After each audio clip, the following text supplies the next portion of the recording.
আল্লাহ পছন্দ করেন তাদেরকে যারা নিজেও খায় অন্যকেও খাওয়ায়। আল্লাহ পছন্দ করেন তাদেরকে যারা অন্যের মুখে হাসি ফুটায়। আল্লাহ পছন্দ করেন তাদেরকে যারা অন্যের বিপদে পাশে দাঁড়িয়ে সাহায্য করে। আল্লাহ পছন্দ করেন তাদেরকে যারা মানুষের জন্য রাস্তা খুলে দেয়, মানুষের জন্য পথ চলা সহজ করে দেয়। রব্বুল আলামিন পছন্দ করে তাদেরকে যারা অন্যের দোষকে গোপন করে সমাজে ইজ্জতকে হেফাজত করে। রব্বুল আলামিন পছন্দ করে তাদেরকে যারা অন্যের জীবনে শান্তির ব্যবস্থা করে দেয়। বলেন না সুবহানাল্লাহ। নবী বলছেন, কোন একজন বান্দা যদি রাস্তায় হাঁটার পথে পায়ের মধ্যে কাঁটা ফুটে, ওই ব্যথাটার মধ্যে যদি সে আল্লাহর প্রতি নারাজি না দেখায়, শুকরিয়া করে, ধৈর্য ধরে, আল্লাহ তাআলা ওই বান্দার ব্যথা সহ্য করার কারণে গুনাহ মাফ করে দেন, গুনাহ মাফ করে দেন, গুনাহ মাফ করে দেন। যাদের গায়ে জ্বর, ধৈর্য ধরতে পারলে গুনাহ মাফ। অর্থনৈতিক কষ্ট, অপবাদের কষ্ট, অপমানের কষ্ট, জুলুমের কষ্ট, খারাপ ব্যবহারের কষ্ট, বিভিন্ন ধরনের যন্ত্রণাদায়ক কষ্টের মধ্যে যারা আল্লাহর প্রতি নারাজি না দেখিয়ে ধৈর্য ধরে আল্লাহর হুকুমের অপেক্ষা করে, আল্লাহ তাআলা একদিকে তাদের গুনাহ মাফ করে দেন, অন্যদিকে আল্লাহ তাআলা তাদের জন্য জান্নাতে ঘর বানায় দেন। বলেন সুবহানাল্লাহ। ধৈর্য ধারণকারী কখনো লসে থাকে না। একটু জোরে বলি, একটু জোরে বলি। যায় যে যত সয় সে শত পায়, সয় যত পায় তত। বলেন সয় যত। সবার সব খবর আল্লাহ জানে কি জানে না? চাইলে প্রকাশ করে দিতে পারে কি পারে না? কিন্তু আল্লাহ কারো গোপন জিনিস প্রকাশ করে যতক্ষণ পর্যন্ত সে আল্লাহ এবং রসুলের সাথে বেয়াদবি না করে। মনে রাখবেন, যারা আল্লাহ এবং রসুলের সাথে বেয়াদবি করবে, কষ্ট দিবে, এক কথায় লানাহুমুল্লাহু ফিদ দুনিয়া ওয়াল আখিরা, তারা দুনিয়াতেও লানত প্রাপ্ত, আখিরাতেও লানত প্রাপ্ত। তারা দুনিয়াতেও লাঞ্ছিত হবে, আখিরাতেও লাঞ্ছিত হবে। রব্বুল আলামিনের ধারা, রব বলে, হাজার গুনাহ করে আসমান সম পাপও যদি তোমার হয়ে যায়, বান্দা দিল থেকে তুমি তওবা করো, ইন্নাল্লাহা ইয়াগফিরুয যুনুবা জামিয়া, আমি রব তোমার সারা জীবনের গুনাহ মাফ করে দিতে পারি। কিন্তু খবরদার, খবরদার, খবরদার, বেয়াদবি করিও না, বেয়াদবি করিও না, কারণ বেয়াদব সব সময় রহমত থেকে মাহরুম হয়ে থাকে। কথা বলেন ঠিক কি না? লাভ যারা চাই, শান্তি চাই হৃদয়ে, ইজ্জত চাই জীবনে এবং আখিরাতে, আজকের আলোচনা তাদের জন্য। আর যারা বলি, যারা এই কথা মনে করি লাতি হাইলেও কি তারা নু নিলেও চলিব, হারানি তারা দুনিয়া তো লাঠির হাতটল, আখেরাতে তো লাতির হাতটল। বুঝতে পারছি কথা? আমার কথা একটা ক্লিয়ার। দুনিয়াতে আসছি কয়বার ভাই? একটু আওয়াজ দিয়ে কয়বার? আল্লাহ পাঠাইছে কয়বার? হাজার চেষ্টা করলো আর রিটার্ন করে আসার সুযোগ। তো দুনিয়াতে আল্লাহ যে নিয়ামত দিয়েছেন আমরা নিব না কেন? আল্লাহ আমাদের জন্যই তো দিয়েছেন। চতুর্দিকে নিয়ামত আছে না নাই? কাদের জন্য? তা আমরা নেওয়ার নিয়মটা শিখে ফেললে তো হয়ে যাচ্ছে। বাবা প্লিজ কথা বলেন না আল্লাহর ওয়াস্তে। একবার বলি আলহামদুলিল্লাহ, মাশাআল্লাহ। একবার বলি আলহামদুলিল্লাহ। দরজা কয়টা? একটার নাম ধৈর্য আর একটার নাম শুকরিয়া। শুকরিয়া হচ্ছে এমন নিয়ামত যত করবেন তত আপনার বাড়বে। একটু জোরে। ওয়াদাকার যিনি ওয়াদা ভঙ্গ করে না, ওনার ওয়াদা। আমি বলতে থাকি, আপনারা সুবহানাল্লাহ বলতে থাকেন বুঝে বুঝে। দেখি কিভাবে বলবেন, একটু বলেন তো সুবহানাল্লাহ। শুকরিয়া করলে নিয়ামত বেড়ে যাবে, এমন একজন ওয়াদা করেছেন যিনি ওয়াদা ভঙ্গ করেই না। শুকরিয়া করলে নিয়ামত বেড়ে যাবে, উনি এমন একজন এই কথা বলেছেন যিনি হ বললে হয়ে যায়। শুকরিয়া করলে নিয়ামত কল্পনার বাইরে বেড়ে যাবে, এমন একজন বলেছেন যার ভান্ডারে নিয়ামতের কোনো কমতি নাই। ওই এমন একজনে আপনার সাথে ওয়াদা করছে, বান্দা লা ইন শাকারতুম, যদি শুকরিয়া করো, লা আজিদান্নাকুম, অবশ্যই আমি বাড়িয়ে দিব। এটাকে এখন আমরা নিজেদের ভাষায় বোঝার চেষ্টা করব। বান্দারে, রব বলে মন মতো না পেলেও যতটুক পাস, এটা পেয়ে যদি খুশি হতে পারিস, পরের বার আমি আল্লাহ তোকে আরেকটু বাড়াই দিব। বান্দা কখনো যদি এমন হয় পেট ভরে নাও খাস, অল্প খিদা থেকে গিয়েছে, নারাজ হইস না। এত বছর খাওয়াইছি না, করোনাকালীন সব বন্ধ, তখনও খাওয়াইছি না আমি আল্লাহ। রাস্তাঘাট সব বন্ধ ছিল, আমি আল্লাহ তো খাবার বন্ধ করে দিই নাই। প্রত্যেকটা দেশের সরকারে সব বন্ধ করে দিছে, আসল মালিকে কিচ্ছু বন্ধ করে নাই, সব চালু রেখে দিয়েছেন। এমন কি ক্ষুধার অভাবে রাস্তার একটা কুত্তাকেও মরতে দেয় নাই আমার আল্লাহ সুবহানাল্লাহ। রব বলে যে বান্দা আমার উপর তোর বিশ্বাস আছে? আল্লাহ আছে তো। রব বলে যে তাহলে বিশ্বাসটাকে শক্ত রাখিস, এতটুকু তুই মনে রাখিস, মনের মধ্যে ধারণা রাখিস, ঈমান রাখিস, আমার একজন মালিক আছে, আমার একজন খালিক আছে, আমার একজন রাজ্জাক আছে, আমার একজন সৃষ্টিকর্তা আছে। তুই শুধু আমি আছি এটা মনে রাখিস। তোর জীবনের প্রত্যেকটা সেকেন্ডে সেকেন্ডে আমি আল্লাহর রহমত দিয়ে, সাহায্য দিয়ে আমি যে আছি তোর সাথে, সেটা আমি বারবার প্রমাণ করাই দিব। সুবহান। বহু সময় রাস্তা যাবের সময় খেয়াল নগর ইয়ে যাবের সময় গাড়ি মারি দিবার লাই অবুক এক কানান লাই বাসি গিয়ে দি ওই না নয় ফানলার কি হলো অবুক আর একটা নইলে গেলাম, আর একটা নইলে গেলাম, তখন আলহামদুলিল্লাহ আল্লাহ বাসাই, আল্লাহ বাসাই, আল্লাহ হতে দেখুন নাই আসি দি সুবহান। সুবহানাল্লাহ জোর হ না, আরো জোরে বলেন। বান্দা কাকে বলে? এক কথায় বাবা প্লিজ একটু, বান্দা কাকে বলে? রবের মসজিদে যে 24 ঘন্টা খুশি। রব দিয়ে খুশি হলে উনি পেয়ে খুশি হয়, রব না দিয়ে খুশি হলে উনি না পেয়ে খুশি হয়। জগতে প্ল্যানিং করে ইউসুফ নবীরে কারাগারে নিয়ে গেছে। আল্লাহ পাক বলে যে ইউসুফ তোমার ধৈর্য ধরো, আমার পছন্দ হয়েছে, আমি আল্লাহ হিকমতে তোমাকে এখন রাজপ্রাসাদে বাদশার আসনে বসাই দিব। সুবহানাল্লাহ। জগতে প্ল্যানিং করে আপনার আমার নবীকে মক্কা থেকে বের হতে বাধ্য করেছে, এটা জগতের প্ল্যানিং। কিন্তু রব্বুল আলামিনের হিকমত ভিন্ন। যখন নবী মক্কা থেকে মদিনায় হিজরত করছে, তখন হয়তো কেউ বলেছিল আমরা জিতে গিয়েছি, জয় আমাদের হয়েছে, জয় আমাদের হয়েছে। হয়তো একদিন বলেছে, এক সপ্তাহ বলেছে, হয়তো নবীর কান মুবারকে গিয়েছে, নবীর সাথীর কান মুবারকে গিয়েছে, অন্তর হয়তো ব্যথিত হয়েছে। মানুষ হিসেবে সাহাবায়ে কেরামের অন্তর হয়তো খারাপ লেগেছে, কিন্তু ওনারা বলে যে আমার আল্লাহর হিকমত বড় চমৎকার। আল্লাহ যেহেতু মক্কা থেকে মদিনায় হিজরত করিয়েছেন, নিশ্চয়ই আল্লাহর কোনো হিকমত আছে, আল্লাহর কোনো হিকমত আছে, আল্লাহর কোনো হিকমত আছে। সবাই তো আল্লাহর বান্দা, আল্লাহ সবাইকে খুশি হওয়ার কিছুটা সময় অধিকার দেন। তারা কাফের হলেও তো বান্দাটা রবের, সেজন্য হয়তো রব্বুল আলামিন তাদেরকে কিছু সময় খুশি হওয়ার, আনন্দ উপভোগ করার সুযোগ করে দিয়েছেন। এবার নবীর যাওয়াতে সবাই খুশি হয়ে গেল। যারা যারা আছে দুশমন, তারা বলে যে আমরা জিতে গিয়েছি, আমাদের ভয়ে পালিয়ে গিয়েছে, আমাদের থেকে বাঁচার জন্য পালিয়ে গিয়েছে। কতজনের কত অপবাদ। সময় যাচ্ছে, সপ্তাহ গড়াচ্ছে, মাস হয়ে যাচ্ছে, যেতে যেতে নির্দিষ্ট সময় আসার পরে আল্লাহ পাক বলে হাবিব এবার আপনি মক্কার দিকে যান, এবার আপনি মক্কার দিকে যান, এবার আপনি মদিনা থেকে মক্কার দিকে যান। সেই দিন আপনার আমার নবীর মক্কার দিকে যাওয়াটা এমন ভাবে প্রভাব পড়েছে, এমন ভাবে প্রভাব ফেলেছে, মক্কার কাফেররা ভয়ে আতঙ্কিত হয়ে নিজেদেরকে আত্মগোপন করে ফেলেছে, আত্মগোপন করে ফেলেছে, আত্মগোপন করে ফেলেছে। মুসলমানদের পায়ের আওয়াজে তারা ভয়ে গর্তের ভিতর ঢুকে গিয়েছে। সুবহান। মক্কা বিজয়। আর একখানা আসতে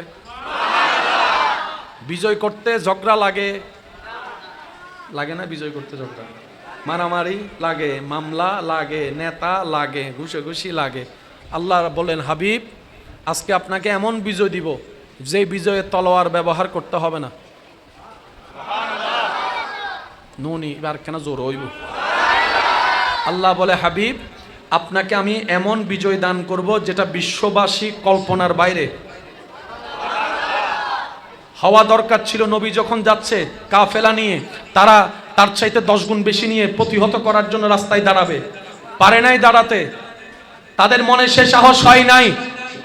তলোয়ার দেখে নয়, ওই নবীর সাহাবাদের আশার বালির দুল দেখে তারা পালিয়ে গিয়েছে। এবার আওয়াজ দিয়ে বলেন ইজ্জত দেওয়ার মালিক কে? ইজ্জত দেওয়ার মালিক কে? জয় দেওয়ার মালিক কে?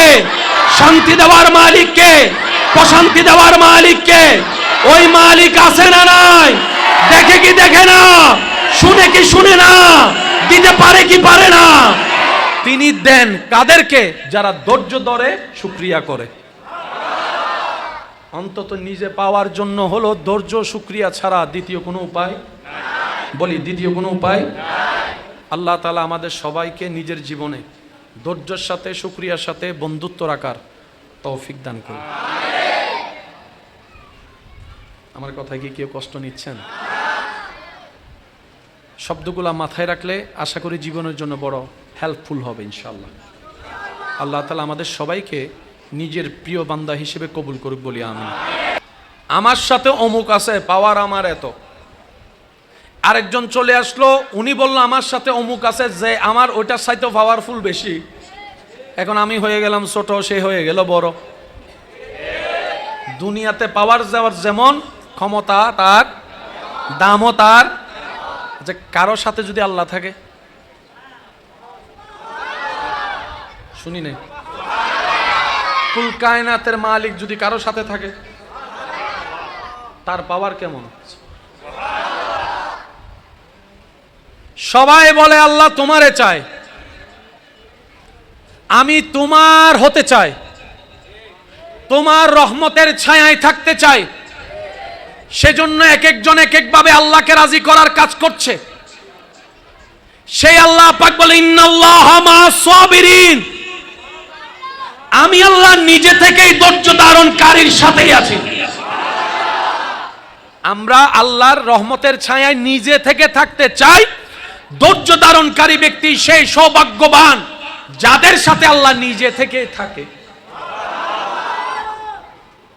সেজন্য পৃথিবীতে যতই আল্লাহর প্রিয় বান্দা সবাই ধৈর্য ধারণকারী।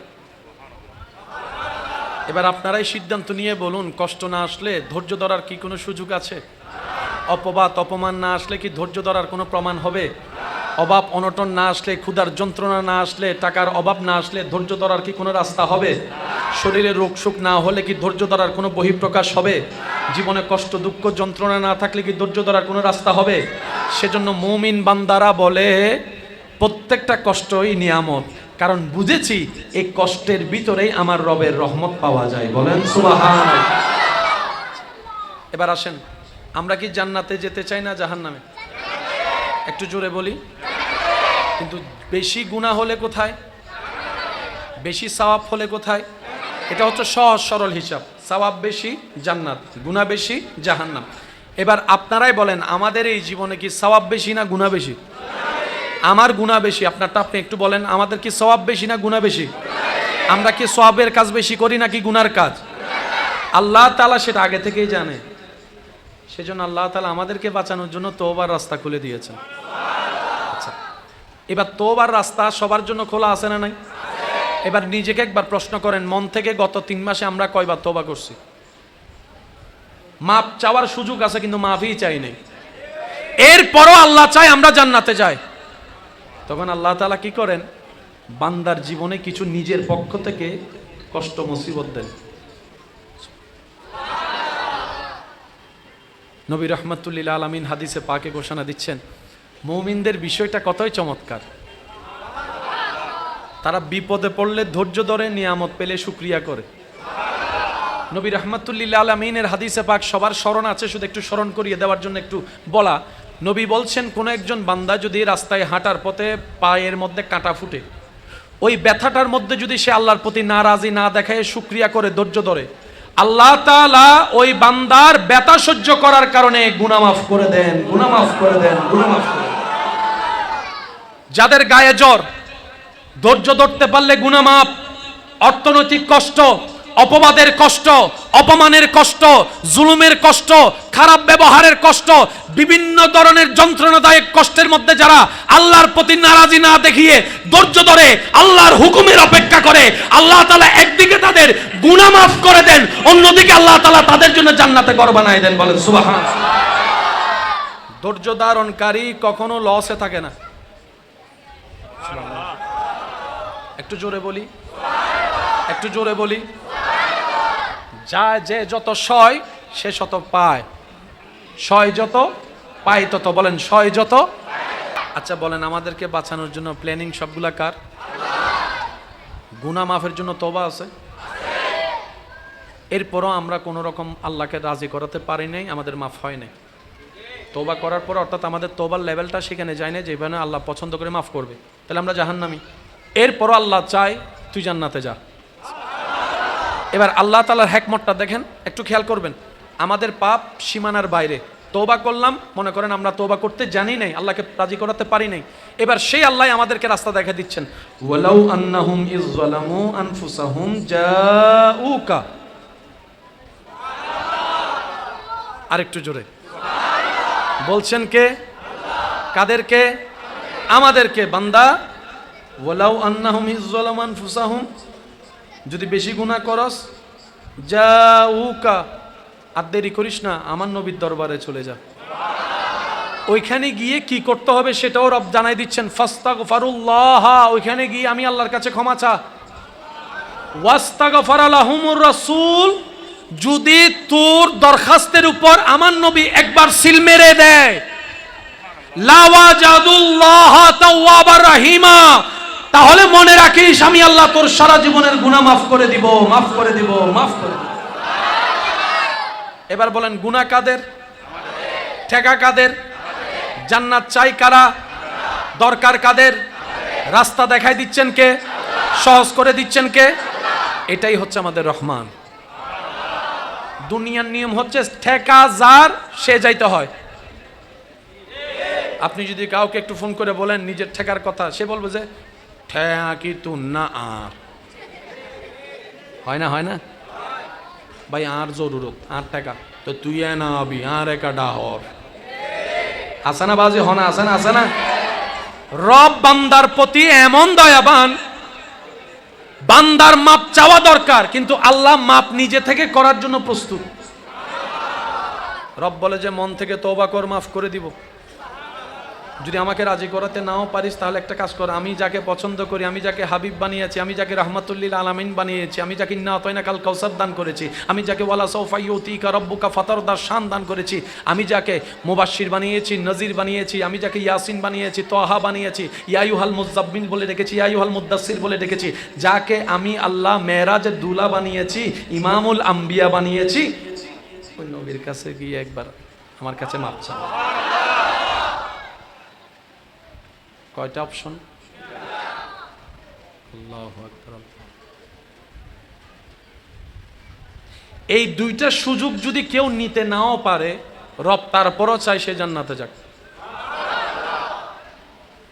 সুযোগ দেওয়ার পরে যদি আমরা ব্যবহার করতে না পারি, এরপরও রব চায় আমাদের পাটা জান্নাতে হাঁটুক, আমাদের হাতে জান্নাতের ফল থাকুক, আমাদের চোখে জান্নাতের সৌন্দর্য দেখুক।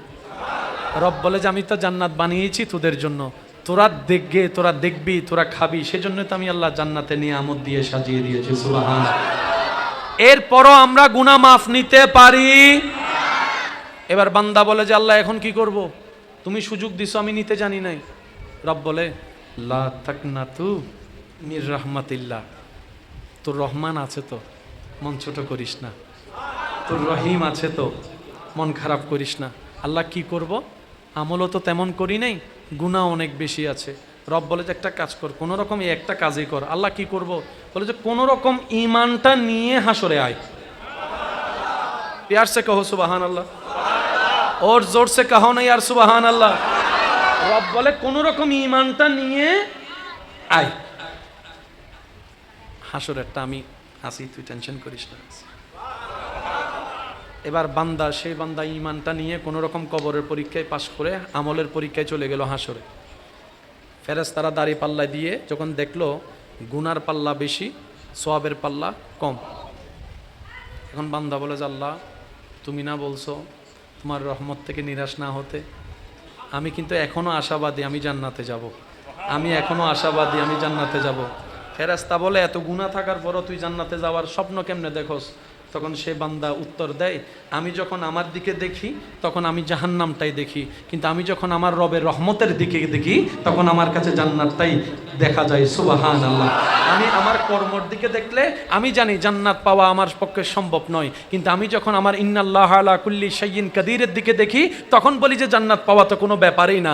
আমার রবের প্রতি আমার বিশ্বাস আছে, আমার রবের রহমতের প্রতি আমার আশা আছে, আমার ভরসা আছে। আল্লাহ পাক বলে যে বান্দা, তোর আশাকে আমি নিরাশা হতে দিব না। কিন্তু আমি আহকামুল হাকিমিন, তো বিচারক কখনো কারো পক্ষ নিতে পারে না। হ্যাঁ কে হ্যাঁ বলতে হয়, না কে না বলতে হয়। যে সাজাপ্রাপ্ত তাকে সাজা দিতে হয়, যে নিয়ামত প্রাপ্ত তাকে নিয়ামত দিতে হয়। এটা হচ্ছে বিচারকের কাজ। আমি আল্লাহ বিচারক, তো আমি যদি এখন পক্ষপাতিত্ব করি বিচারের কাজ ঠিক থাকবে না। তো আল্লাহ এখন কি করব? রব বলে যে তোর ফায়সালা হয়ে গিয়েছে, তুই জাহান্নামে চলে যা, তুই জাহান্নামে চলে যা। এবার বান্দা জাহান্নামের দিকে যেতে লাগলো।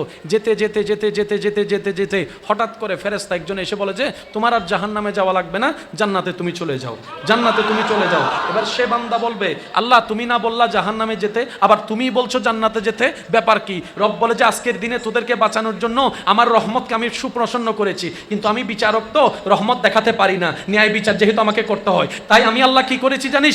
তোদের নবীকে রাহমাতুল লিল আলামিনকে ওয়ালা সাউফা ইউতিকা রাব্বুকা ফাতারদার পাওয়ার অফ অটর্নি দিয়ে তোদের নবীকে বললাম, হাবিব আপনি সিজদায় পড়ে উম্মতের পক্ষে সুপারিশ করতে থাকেন, আপনি এদিকে সুপারিশ করবেন, আমি আল্লাহ রহমান হয়ে দয়া করে করে জাহান্নামীকে জান্নাতে পৌঁছাই দেব। তিনি হচ্ছেন আমাদের রহমানুর রহিম। একজন আশেক বলে, আমার তেমন ভয় নাই, কারণ আমার রব রহমানুর রহিম, আমার নবী রাহমাতুল লিল আলামিন। আল্লাহ যদি আমাদেরকে বলে 20 বছর দুনিয়ার কষ্ট নিবি নাকি 20,000 বছর জাহান্নামের আযাব নিবি, আপনি কোনটা পছন্দ করবেন? আমি শুনি নাই, আরো জোরে বলেন। আল্লাহ যদি বলে দুনিয়ার 20 বছরের কষ্ট নিবি নাকি 20,000 বছর জাহান্নামে জ্বলবি, তুই সিদ্ধান্ত নে, আপনি খুশি মনে কোনটা নেবেন? কারণ আপনি আমি চিন্তা করব দুনিয়ার 20 বছর তেমনি শেষ হয়ে যাবে, এই শুক্রবার যেতে না যেতে আবার কালকে শুক্রবার।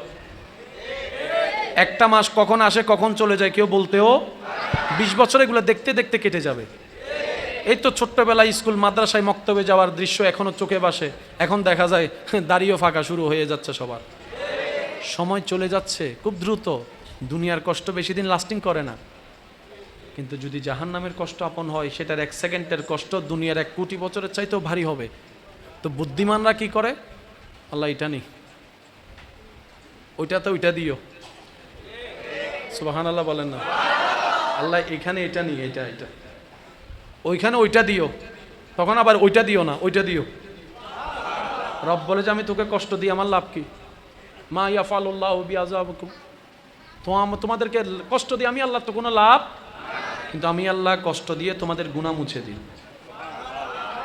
একটু জোরে বলি, আমি তোমাদেরকে আগুনের পোড়ানোর কষ্ট দিই যাতে তোমরা জীবন চলার পথে মজবুত হতে পারো, শক্ত হতে পারো। আমি আল্লাহ তোমাদের জীবনে তুফান এনে দিই যেন তোমাদের গোড়াটা শক্ত হয়। আমি আল্লাহ তোমাদেরকে বিভিন্ন হঠাৎ বিপদে ফেলি যেন তোমাদের বুদ্ধিগুলা খুলে। সুবহানাল্লাহ, আরো জোরে বলি। আমি আল্লাহ তোমাদেরকে মাঝে মধ্যে ক্ষুধার কষ্ট দিই যেন তোমরা খাবারের নিয়ামতের শুকরিয়া আদায় করতে পারো। আমি আল্লাহ মাঝে মধ্যে তোমাদেরকে চোখ থেকে ঘুম তুলে দিই যাতে তোমরা ঘুমের নিয়ামতটা বুঝতে পারো। আমি আল্লাহ মাঝে মধ্যে তোমাদের থেকে আপনগুলাকে দূরে সরিয়ে দিই যাতে তোমরা বুঝতে পারো আমি আল্লাহর চাইতে বড় আপন তোমার আর কেউ নাই, কেউ নাই। সেজন্য জীবনে যাই আসুক মুখে থাকবে হাসি, মুখে থাকবে শুকরিয়া। আলহামদুলিল্লাহ, আলহামদুলিল্লাহ, আলহামদুলিল্লাহ। আওয়াজ দিয়ে বলেন কি বলবো আমরা? আরো জোরে বলেন কি বলবো? আল্লাহ পাকের একটা বিধান হচ্ছে আল্লাহ প্রিয় বান্দাদেরকে একটু কষ্টটা বেশি দেয়। ইউসুফ নবী কোনো অপরাধ করে নাই, কিন্তু জগতের কাছে উনি কলঙ্কিত হয়েছেন। বিনা অপরাধে জেল কেটেছেন। কোনো অপরাধ না করে ইউনুস নবী মাছের পেটে। একটা আওয়াজ দেন না। আল্লাহ রাগ করলে কষ্ট দেয় বিষয়টা তা না, আল্লাহ অনেক বেশিরভাগ ভালোবাসার প্রিয় বান্দা থেকে এই কষ্ট দেয়। আর একটু জোরে মনে রাখবেন, আল্লাহর নবী রাহমাতুল লিল আলামিন তওবা করতেন, তওবা করাটা পছন্দ করতেন, ইস্তেগফার করাটা পছন্দ করতেন। তওবা এমন একটা পাওয়ারফুল নিয়ামত, গুনাহগার যখন তওবা করে গুনাহ মাফ। আমার মনে হয় আওয়াজটা আর একটু বড় হবে। পাপী অপরাধী গুনাহগার যখন তওবা করে তখন হয় গুনাহ মাফ। আর গুনাহ মাফ হওয়ার পরও যদি কেউ তওবা করে তখন আল্লাহ তাআলা সেটার বেনিফিটে মর্যাদা বাড়াই দেন, নিয়ামত বাড়াই দেন, সম্মান বাড়াই দেন। যে যত রবের কাছে মাপ চাইবে তার তত রিজিকে বরকত হবে। যে যত বেশি রবের কাছে তওবা করবে, ইস্তিগফার করবে, তার তত সম্মান বাড়বে। যে যত বেশি রবের কাছে ইস্তিগফার করবে তার হৃদয়ে তত প্রশান্তি হবে। এখানে লস বলে কোনো প্রজেক্ট বলে না, লসের কোনো প্রজেক্ট। সেজন্য আমি অনুরোধ করব, বেশি বেশি ইস্তিগফার, বেশি বেশি শুকরিয়া, আর বেশি বেশি দরুদ। আর একটু জোরে। দরুদ এমন একটা নিয়ামতময় আমল, অন্য আমল কবুল হতেও পারে, কিন্তু দরুদ এমন একটা আল্লাহর পক্ষ থেকে আমাদের জন্য নিয়ামত, যেটা পাঠকারী পাঠ করলেই কবুল হয়ে যায়। সুবহানাল্লাহ। আল্লাহ তাআলা আমাদেরকে আমল করার তৌফিক দান করুন। এতটুক কথা যাদের বুঝে এসেছে তারা একবার বলি মারহাবা। আজকে থেকে জীবন নিয়ে কোনো আফসোস, একটু বলি মন থেকে বলি, আজকে থেকে জীবন নিয়ে কোনো আফসোস, জীবনের কষ্ট নিয়ে কোনো ব্যথা, জীবন নিয়ে কোনো অভিযোগ, আল্লাহ তাআলা যেভাবে রেখেছেন, মাশাআল্লাহ, আল্লাহ তাআলা যেভাবে রেখেছেন, আল্লাহ তাআলা যেভাবে রাখবেন। আমরা কিছুই আসার সময় আনিনি। বাবা কথা বলেন না প্লিজ। আমরা আসার সময় এসেছি খালি পকেট না, খালি গায়ে। যাওয়ার সময় গায়ে কাপড় আছে কিন্তু পকেট নাই। এই অঙ্কটা একটু বোঝার চেষ্টা করি। আসার সময় খালি পকেট না, খালি গায়ে। যাওয়ার সময় পোশাকওয়ালা, পকেট ছাড়া। আসতেও খালি, যেতেও খালি। কিন্তু মুমিন বান্দারা যেতে খালি যায় না, তারা যাওয়ার সময় ঈমান নিয়ে যায়, নেক আমল নিয়ে যায়। আর ঈমান আর নেক আমল রাখার জন্য কোনো পকেটের দরকার। আমরা পকেটওয়ালারা পকেটের চিন্তায় পকেটে বসে আছি। দুনিয়াবি যা আছে তা হয়তো হাতে থাকে, না হয় পকেটে থাকে, না হয় আলমারিতে থাকে। আখিরাতের গুলা না পকেটে থাকে, না আলমারিতে থাকে, না হাতে থাকে। আখিরাতের সবগুলা থাকে হচ্ছে হয়তো এখানে, না হয় এখানে। আখিরাতের সম্পদ সেফ হয় হয়তো এখানে, না হয় এখানে। দুনিয়ার সম্পদ রাখা হয় নয়তো এখানে, নয়তো এখানে, নয়তো এখানে, নয়তো আলমারিতে, নয়তো ব্যাংকে, নয়তো খাটের নিচে, নয়তো পকেটে, নয়তো মানিব্যাগে। সেজন্য ওগুলা রেখে যেতে হয়। নেওয়ার পকেট থাকে না। কিন্তু মুমিন বান্দাকে যখন প্যাকেট ছাড়াও দেওয়া হয়, ওনারা বলে যে আমরা যা বরার বলে ফেলেছি, যা নেওয়ার নিয়ে ফেলেছি। চেহারায় মুস্কি হাসি, ব্যাপার কি এত হাসি, আমরা তো সব রেখে যাচ্ছি, আপনি এত আনন্দিত কেন, কি নিয়ে যাচ্ছেন? তখন ওনারা উত্তর দেয়, তোরা এমন কিছু নিতে চাইছিস যেটা নেওয়ার সুযোগ নাই, আমরা সেটাই নিয়েছি যেটা নেওয়া যায়। বলেন সুবহানাল্লাহ। সেজন্য মুমিন বান্দার আমাদের মধ্যে পার্থক্য এখানেই হয়। ওনারা জয়ী হয়, আমরা ফেল হই। ওনারা সম্মানী হয়, আমরা বেইজ্জতি হই। ওনাদের নাম থাকে, আমাদের নাম থাকে না। ওনারা আগুনে পড়েও শান্তিতে থাকে, আমরা এসির ভিতরেও শান্তিতে থাকি না। ওনারা গাছতলায় বসেও নাক ডেকে ঘুমায়, গাছতলায় বসেও নাক ডেকে ঘুমাইতে, আর আপনি আমি 5টা ঘুমের ওষুধ খাইও সারা রাত ভর। আচ্ছা বলেন তো, একদিকে আপনার 10 লাখ টাকা, একদিকে আপনার ঘুম, কোনটা নেবেন? বুঝে বুঝে বলি, কোনটা নিব? 10 লাখ টাকা নাকি ঘুম, শান্তির ঘুম? বুদ্ধিমানরা কোনটা নেবে? টিয়া লও না, ঘুম যাও না। 2 দিন যাতে ঘুম যাই না বাড়ি বেড়াতে দেবে নিজের লার। 1 মিনিটের ঘুমের নিয়ামত 10 কোটি টাকা দিয়েও কিনা যায় না। সেজন্য প্রায় সময় ডাক্তারের কাছে চিকিৎসার জন্য গেলে ডাক্তার কিছু কমন কথা বলে, তার মধ্যে একটা কথা হচ্ছে সাউন্ড স্লিপ ঘুমাবেন। এই ঘুমের ভিতরেই অর্ধেক রোগের ওষুধ। সুবহানাল্লাহ, মনে আর একটু জোরে হবে। বিনা চিকিৎসায় ওষুধ হয় ঘুমে। সেজন্য অনেক সময় দেখবেন আপনার দিনের বেলায় কেটে যাওয়া জায়গাটা রাতে ঘুমে সকালে উঠার পরে দেখবেন একটু পরিবর্তন হয়, কেমন জানি শুকিয়ে গেছে। বেশিরভাগ রোগ, গায়ে জ্বর দিনের বেলায় যেমন তেমন হোক, রাতের বেলা একটু বাড়ে। খেয়াল করছেন বিষয়টা? রাত হলে একটু ব্যথা বাড়ে, অসুখ বাড়ে। রাত হচ্ছে আল্লাহ তাআলার পক্ষ থেকে এমন একটা নিয়ামত, যেই সময়টাতে মানব দেহের মধ্যে রিফ্রেশিং হয়, সিস্টেমগুলো আপডেটেড হয়। সেজন্য ক্লান্ত শরীর যখন বারবার ঘুমের তাগিদ দেয়, আপনি যখন ঘুমিয়ে যান, ঘুম থেকে উঠার পরে নতুনভাবে একটা এনার্জি ফিল হয়। সুবহানাল্লাহ। বুঝতে পারছি কথা? একদিকে যদি দুনিয়া দেওয়া হয়, আরেকদিকে যদি শান্তির ঘুম দেওয়া হয়, বুদ্ধিমানরা শান্তির ঘুমটাই নিবে। কেন দুনিয়া নিবে না? কারণ তারা জানে রিজিকের দায়িত্ব বান্দার হাতে নয়, আল্লাহর হাতে। আর আল্লাহ কাউকে রিজিক থেকে বঞ্চিত করে না, বলেন না সুবহানাল্লাহ। আল্লাহর দরবারে শুকরিয়া আদায় করার দরকার আছে না নাই? আমাদের নিজেদের লাভের জন্য শুকরিয়া আদায় করার দরকার আছে না নাই? আল্লাহর দরবারে শুকরিয়া আদায় করার যতগুলা মাধ্যম আছে, তোর মধ্যে শ্রেষ্ঠতম যে মাধ্যম, সেই মাধ্যমের নাম নামাজ। আর একটু জোরে। আল্লাহর কাছে শুকরিয়া প্রেজেন্ট করার যত ধরনের মধ্যে সবচাইতে বেটার ধরন যেটা, সেটার নাম নামাজ। ধৈর্য নেওয়ার জন্য যতগুলা মাধ্যম, সবচাইতে বেস্ট মাধ্যমের নাম হচ্ছে নামাজ, রোজা, হজ, যাকাত। একটু খেয়াল করি, আমরা অনেক সময় এই ধারণা অন্তরে রাখি, নিজের চাওয়া পাওয়া পূরণ না হওয়ার কারণে মনের মধ্যে দুঃখ কষ্ট চাপা রাখি। আল্লাহর কাছে এত করে চাইলাম, আল্লাহ আমাকে দিল না। কিন্তু একবারও নিজেকে প্রশ্ন বলি নাই, করি নাই যে কতবার হাইয়া আলাস সালাহ বলে আল্লাহ তো আমাকে ডেকেছেন, আমি আল্লাহর ডাকে সাড়াও দিই নাই। জীবনের 1000 বার চলে গিয়েছে হাইয়া আলাস সালাহ শুনেছি, কিন্তু সাড়া দিতে পারি নাই। কতবার আল্লাহ পাক বলেছে বান্দা আমাকে ডাক, আমি তো ডাকিনি। বান্দা এটা কর, আমি তো করিনি। বান্দা এইভাবে চল, আমি তো চলিনি। এইরকম 1000টা আদেশ অমান্য করার পরও যেই রব দয়া বন্ধ করে নেই, রিজিক বন্ধ করে নেই, রহমত বন্ধ করে নেই, তিনি আমাদের রহমানুর রহিম। সুবহানাল্লাহ। তো মুমিন বান্দারা আফসোস করে না, আপত্তি করে না, ওনারা অপেক্ষা করে রবের হুকুমের। ওই রবের হুকুম আসা পর্যন্ত অপেক্ষা করার মাঝখানে যে রাস্তা, এটার নামেই সবর, এটার নামেই ধৈর্য। বলেন না সুবহানাল্লাহ।